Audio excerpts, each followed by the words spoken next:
Good morning. We are the faculty of Department of Psychiatry at AIIMS Devgar. So today is World Alzheimer's Day. So it is celebrated every year on 21st of September. So today we thought we will briefly discuss about dementia.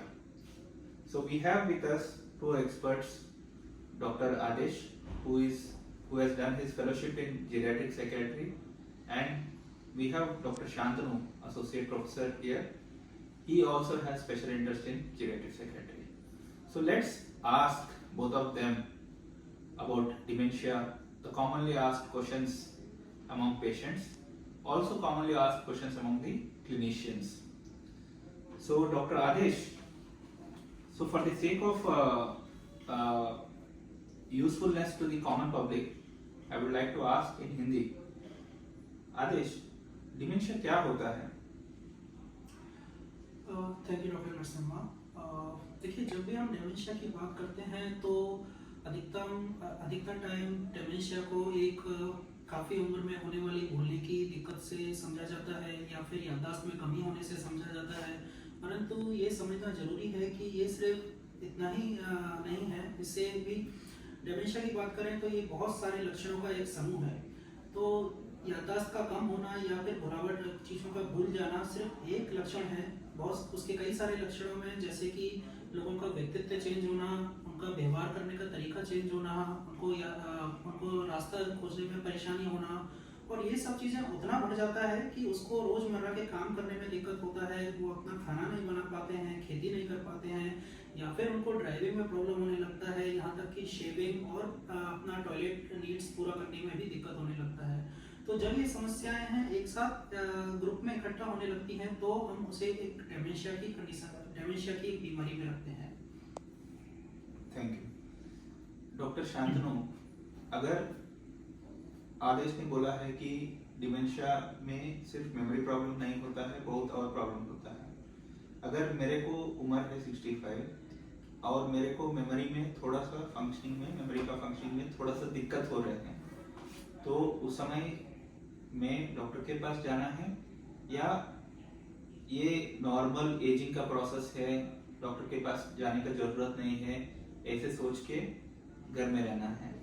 अगर जाना है तो किस point के ऊपर हम doctor के पास जाना है? अगर डॉक्टर के पास जाना है तो साइकियाट्रिस्ट के पास जाना है, न्यूरोलॉजिस्ट के पास जाना है, बहुत लोग न्यूरोसर्जन के पास जाते हैं, किसके पास जाना है? थैंक यू डॉक्टर नरसिम्हा ये सवाल के लिए। तो ये क्वेश्चन का आंसर मैं दो पार्ट में मैं देना चाहूँगा। तो फर्स्ट, जो डॉक्टर आदेश अभी जस्ट उन्होंने मेंशन किए हैं कि डिमेंशिया सिर्फ याददाश्त कम होने का बीमारी है नहीं, जो हम इंग्लिश में एमनेशिया कहते हैं, वो सिर्फ नहीं, काफ़ी जो ब्रेन का जो हायर ऑर्डर जो फंक्शंस होती है उसमें, जैसे कि लोगों को पहचानना, ड्रेसिंग सेंस, जो चीज़ मैं डेली करता हूँ जैसे कि ब्रशिंग करना या मैं खाना बनाना या टिफ़िन पैक करना या बिस्तर बेड बनाना, जो भी नॉर्मल चीज़ होता है जो हम डेली करके आए हैं, अगर उसमें भी प्रॉब्लम होती है ऑन अ डेली बेसिस, बहुत सारे फैक्टर्स, कभी कभी बोलने चाल में भी प्रॉब्लम होती हैं, और इसकी वजह से कभी कभी ऐसा होता है कि डॉक्टर आदेश जो बोले हैं कि बिहेवियर्स में भी ये दिखता है। जैसे कि कभी कभार ऐसा होता है कि हमको पता नहीं चलता है कि कौन है, तो मेरा रिएक्शन कभी कभी थोड़ा गुस्से वाला हो सकता है। कभी कभार कभी मैं रास्ता पहचानने में मुझे प्रॉब्लम हो सकता है, मैं घर में भी कहीं पे कहाँ पे रसोई घर है, कहाँ पे मेरा बाथरूम है, कहाँ पे बाहर जाने का रास्ता है, ये ढूंढने में प्रॉब्लम हो सकता है। तो बहुत कुछ सिम्टम्स लेके हम डिमेंशिया कहते हैं। So dementia in a short word it is not only the loss of memory. तो अगर मेरा उम्र 65 के ऊपर हो गया, पहली चीज हमको ये जानना जरूरी है कि there is something called benign age related senescence. उसमें ये होता है कि नॉर्मली ब्रेन का जो कोश है, 20 साल के उम्र में कोई लड़का जो याद रख पाएगा, 30 साल में जो याद रख पाएगा, डेफिनेटली 60 साल 70 साल की उम्र के कोई बुजुर्ग कोई आदमी डेफिनेटली वो चीज़ याद नहीं रख पाएंगे उतनी तेज़ी से। तो ये एक नॉर्मल प्रक्रिया है जबकि हम लोग का एज बढ़ता है।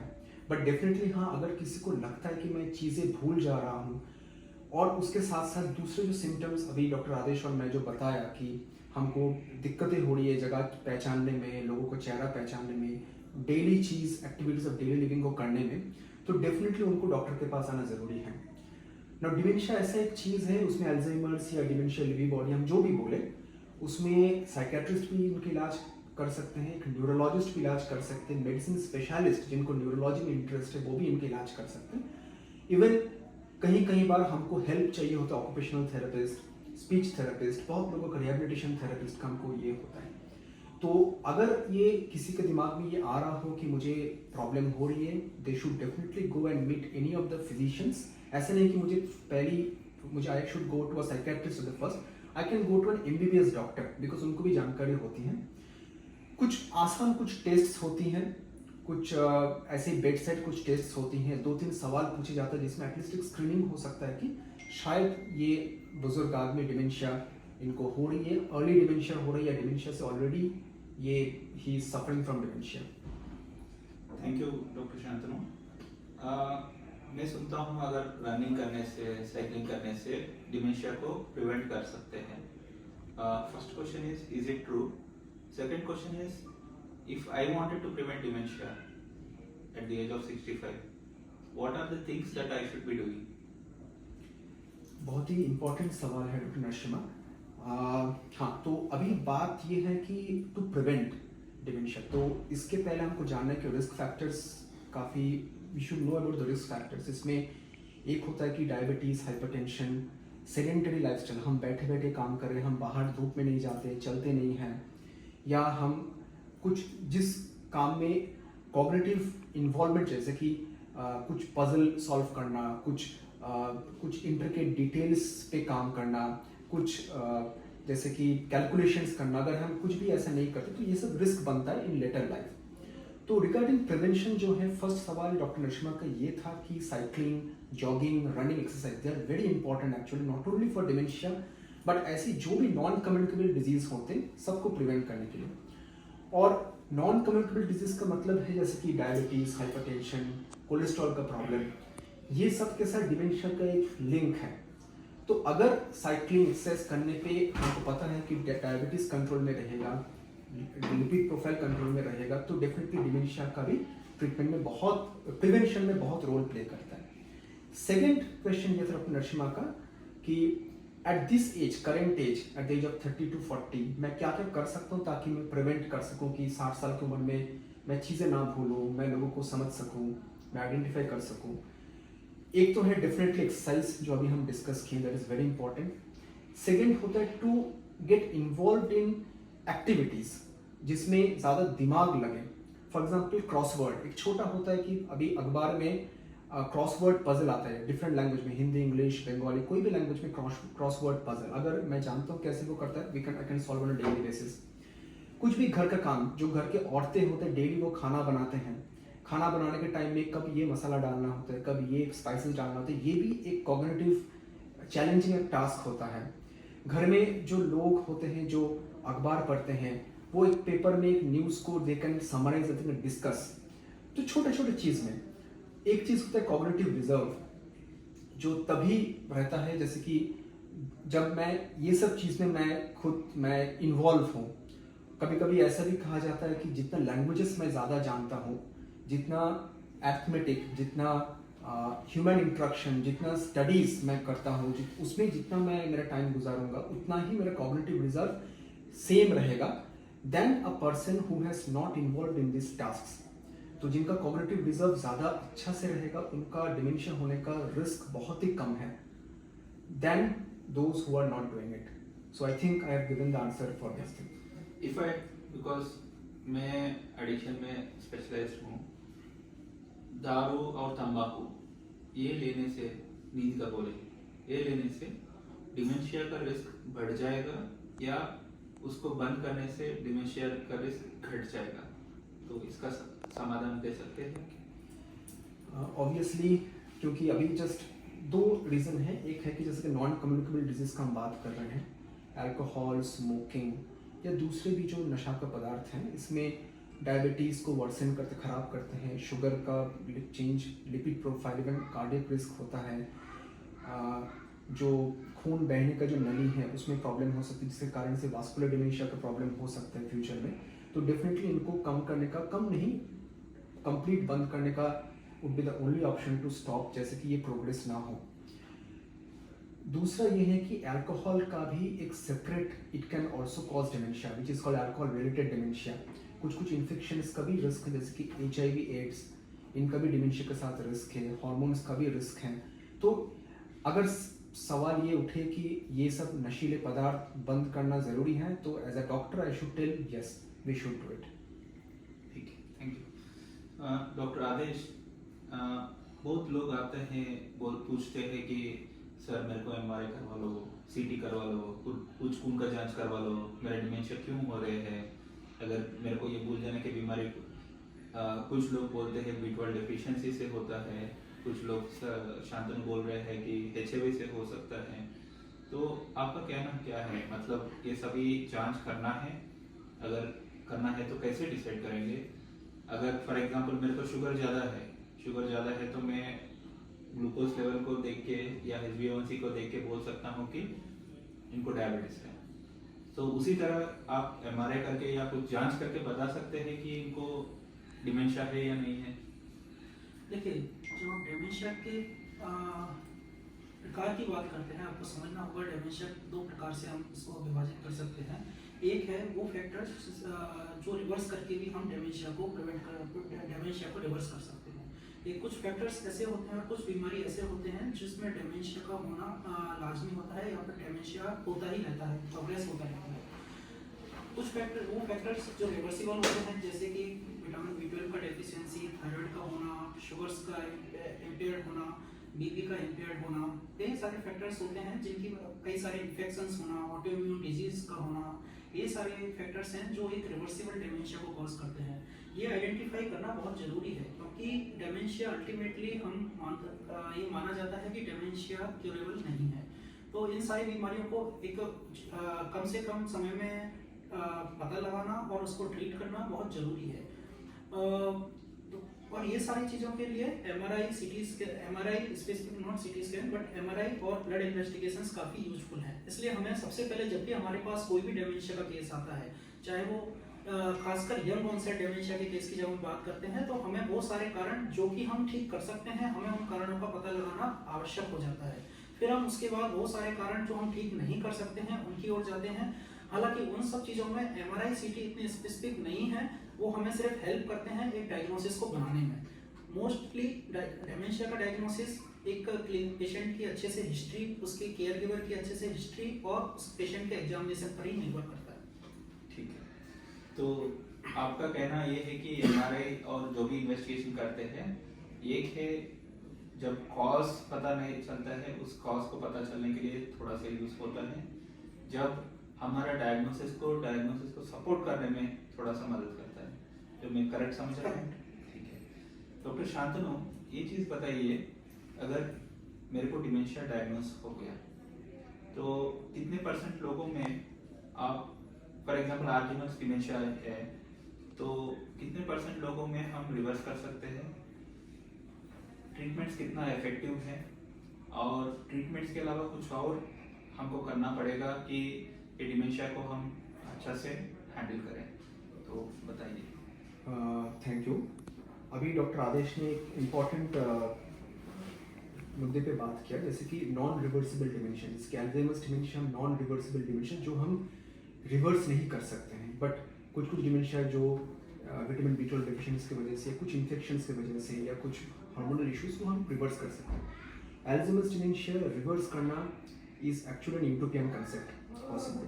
तो क्योर, अभी डॉक्टर आदेश ने वही चीज़ पे बात उठाई, cure is possibly not the ultimate thing because we are not going to achieve it, but definitely control is yes. तो एक है कि ट्रीटमेंट्स अगर हम बात करें अल्जाइमर्स डिमेंशिया के ऊपर, तो हम लोग के हाथ में कुछ मेडिसिन भी हैं और कुछ नॉन फार्माकोलॉजिकल थेरेपीज भी हैं हम लोग के हाथ में। बट उसके पहले, जैसे डॉक्टर आदेश ने भी बोले कि history taking is very important, क्योंकि कभी कभार ऐसा भी होता है कि 65 ईयर्स ओल्ड कोई आए हैं डिमेंशिया के कंप्लेंट्स लेके, हो सकता है कि it is a case of geriatric depression, ये डिमेंशिया नहीं भी हो सकता है। तो एक हिस्ट्री इज़ वेरी इंपॉर्टेंट। दवाई का बात अगर करें after history and proper examination, तो ऐसा कुछ दवाई है जो ब्रेन का कुछ केमिकल्स को, क्योंकि एक पर्टिकुलर केमिकल होता है जो बनाने वाला जो कोश हैं ब्रेन सेल्स, वो डैमेज होते रहते हैं जब डिमेंशिया का प्रकोप स्टार्ट होता है। तो वो केमिकल जितना भी बचा रहता है वो केमिकल उस हिसाब से अगर वो काम ठीक से करे जितना भी रहता है तो उस हिसाब से कुछ दवाई मिलता है, जैसे कि डोनेपेजिल, रिवास्टिगमिन, गैलेंटामाइन, कभी कभी दूसरे केमिकल के हिसाब से भी कुछ दवाई मिलती है जिसके नाम के निमेंटीन, ऐसा कुछ दवाई हम लोग स्टार्ट करते हैं। तो ये दवाई है जो डिमेंशिया को स्टॉल करेगा। ये रिवर्स तो नहीं कर सकते, मानो कि जैसे कि हम गाड़ी चला रहे तो ब्रेक दबाने जैसा हम गाड़ी को रिवर्स हम शायद नहीं कर सकते हैं। दूसरा है कि कुछ नॉन फार्माकोलॉजिकल मैनेजमेंट्स भी होते हैं जो बहुत ही इंपॉर्टेंट है और अक्सर हम लोग डॉक्टर्स उसको ज़्यादा इंपॉर्टेंस नहीं देते हैं।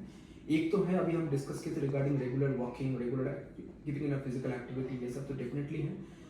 कुछ कुछ छोटा मोटा चीज़ जैसे कि keeping the elderly involve in a activity, घर में कुछ भी, जैसे कि क्रॉसवर्ड पजल में उनका बहुत शौकीन थे वो करना, डेली कुछ किताब पढ़ना, एक स्टोरी पढ़ के उसका समराइज करके सुनाना, छोटा मोटा। जैसे कि अगर हमारे पास कुछ है भी नहीं जो हम नॉर्मली अक्सर ओपीडी में हम लोग करते हैं, जैसे कि 2 कटोरी में दाल और चावल रख दिए हैं, हम दाल और चावल को अलग कर रहे हैं just to increase the cognitive work. एक न्यूज़पेपर को हम लिए हैं, उसमें जितना भी क अक्षर हैं उसको स्ट्राइक करना, ऐसे कुछ activities are very important.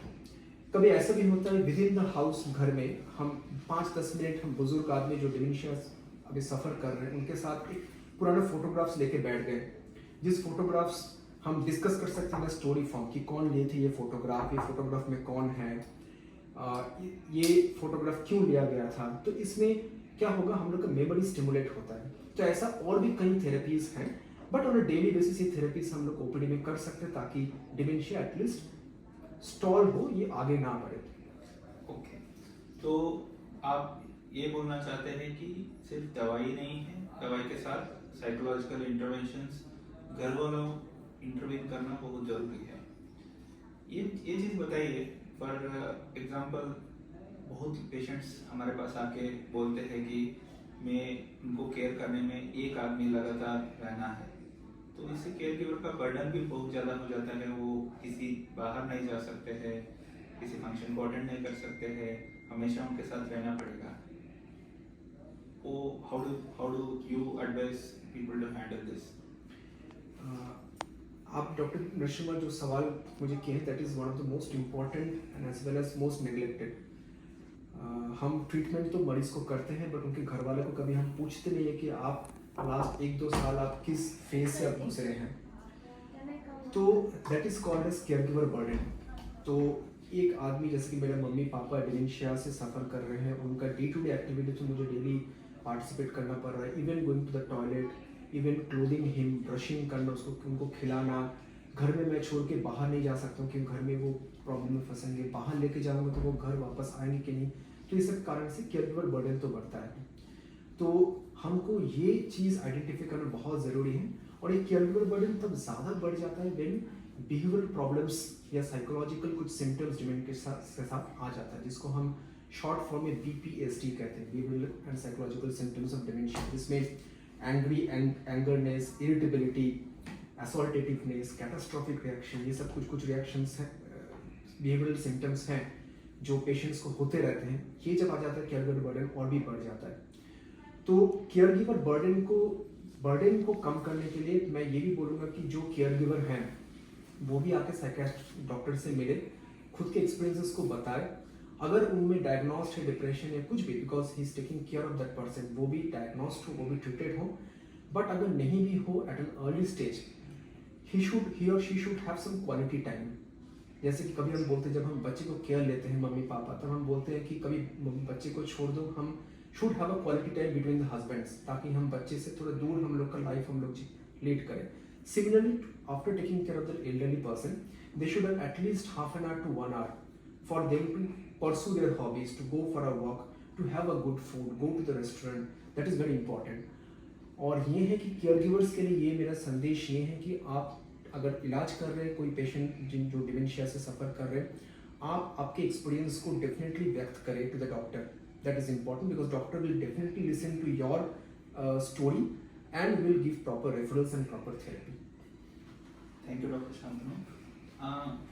Doctor Aadesh, मैं कभी कभी ये सुनता हूँ कि कुछ वेरेबल डिवाइसेस है, कुछ ऐप्स है, ये डिमेंशिया केयर में यूज़ होने वाला है, तो आपको कुछ इस तरह का चीज़ों के बारे में कुछ जानकारी है या इज इट यूजफुल? देखिए, डेमेंशिया केयर के लिए बहुत सारी ऐप्स और बहुत सारे ट्रैकिंग डिवाइसेस का यूज़ किया गया है। एप्लीकेशंस की बात करें तो वो केयर गिवर को किस तरह से मदद कर सकती हैं। एक तरह के ऐप होते हैं फर्स्ट की जो केयर गिवर को एजुकेट करें। दूसरे प्रकार के ऐप्स होती हैं जो पेशेंट की रेगुलर जो इन्वेस्टिगेशंस हैं, एमआरआईज हैं, उनको एक कलेक्ट करके डेटा में रखते हैं और जो आप मॉनिटरिंग करते हैं हर 6 महीने या 1 साल के अंदर उनको स्टोर करके रखते हैं। इस तरह से आप उनको फॉलो अप कर सकते हैं। तीसरा है डेमेंशिया के अंदर एक बहुत ही इंपॉर्टेंट चीज़ होता है, उनको पेशेंट्स को रास्ता ढूंढने में मुश्किल होता है या कई बार पेशेंट वॉन्डर करते रहते हैं और इधर उधर गुम हो जाते हैं। तो उनके लिए कई सारी एप्लीकेशंस डेवलप की गई हैं और ट्रैकिंग डिवाइसेस भी बनाई गई हैं जो जीपीएस इनेबल्ड होती हैं और जिसकी मदद से उनके केयर गिवर जो हैं पेशेंट्स को ट्रैक कर सकते हैं। ये चीज़ें सिर्फ घर में ही नहीं, बाहर जब पेशेंट इंस्टीट्यूशन के अंदर होते हैं, कई बार इंस्टीट्यूशन इतने बड़े होते हैं, वहाँ भी इन एप्स और ट्रैकिंग डिवाइसेस का यूज किया जाता है। ठीक है, so thank you doctor Shantanu and doctor Adesh. If I have to summarise, जो दोनों ने बताया कि डिमेंशिया सिर्फ मेमोरी के एक ही कंप्लेंट नहीं होता है, there are other kind of complaints that people with dementia suffer from. And prevention में जो अच्छा चीज़ दोनों ने बताया कि सिर्फ फिजिकल ट्रेनिंग नहीं है, कॉग्निटिव ट्रेनिंग का जरूरत है। Doctor Shantanu has told about cognitive reserve. हमारा कॉग्निटिव रिजर्व को बढ़ाने के लिए बहुत ज़्यादा एक्सरसाइज के बारे में बताया है। एंड दोनों ने ये बताया कि कुछ रिवर्सिबल कॉजेस होता है, और रिवर्सिबल कॉजेस को ट्रीट करने के लिए we have to do some test identify. For example B12 deficiency हो सकता है, उसको टेस्ट के हिसाब से हमको पता चलता है। MRI या CT स्कैन हमको डायग्नोसिस में सपोर्ट करता है। और both of them told that सिर्फ दवाई ही नहीं है, दवाई के साथ और साइकोलॉजिकल इंटरवेंशंस की जरूरत है। और ये डिमेंशिया पेशेंट्स को जब हैंडल करते हैं उस समय बहुत ज़्यादा केयर गिवर बर्डन रहते हैं। जो केयर गिवर बर्डन को एड्रेस करने के लिए हमको उनका सपोर्ट सिस्टम को एनहांस करना पड़ता है। और there are multiple apps and tracking devices that help people to handle dementia better. So thank you for taking your time and listening. Thank you to both of you.